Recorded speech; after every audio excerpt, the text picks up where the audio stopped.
Спрос растет, увеличиваются и цены на квартиры в новостройках, и приобрести жилье за 6 миллионов становится труднее. Сегодня на рынке недвижимости Якутска цена за однокомнатную квартиру, расположенную в центре, составляет 6,5 миллионов рублей, а за двухкомнатную – 8 миллионов и выше. Этот факт не остался без внимания руководства страны. Поднять верхнюю планку кредита до 9 миллионов рублей для тех, кто желает приобрести свое жилье площадью свыше 60 квадратных метров. И таким образом у семей будет больше возможностей для выбора квартиры на первичном рынке или для строительства собственного дома. В текущем году в условия льготной ипотеки внесли изменения в пользу заемщиков. Так, дальневосточную ипотеку продлили до конца 2030 года. Были смягчены условия для мобилизованных и участников СВО. Появилась возможность приобретения по договору купли-продажи готового жилья или жилья с земельным участком у юридического лица или индивидуального предпринимателя, являющихся первыми собственниками,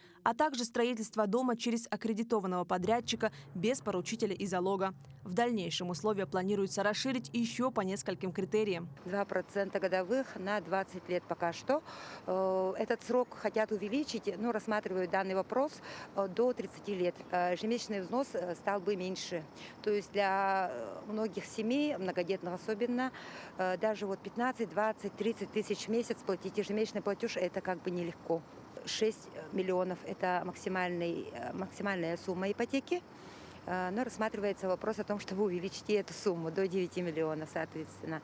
Также рассматривается вопрос о том, чтобы увеличить возрастную категорию не до 36 лет, а до 40 лет. Благодаря нововведениям 2022 года дальневосточная ипотека также стала доступна для учителей, воспитателей, врачей, медсестер и санитарок государственных учреждений. Все банки, участники программы льготной ипотеки в Якутии, работают по новым условиям кредитования. Некоторые устанавливают свои акции, снизив 2% ставку. В этом году доля заявок по дальневосточной ипотеке составила 80%. На такие большие показатели, конечно же, повлияло прошлогоднее расширение целевой аудитории. Уровень одобрения по данной программе остается традиционно высоким и составляет около 70%. В нашем банке также действует акция на определенные объекты.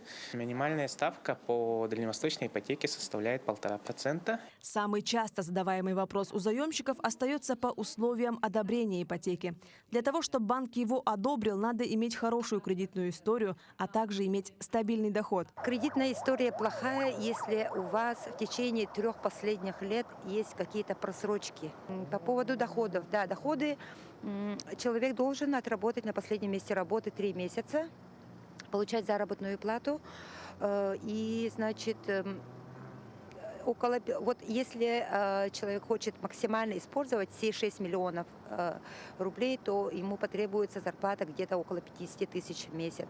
Как отмечают банки-участники программ льготной ипотеки, именно дальневосточная ипотека имеет высокий уровень одобряемости. Все знакомые, которые купили квартиры, берут по ДВИ, да, сейчас все удовлетворяет. Мы вообще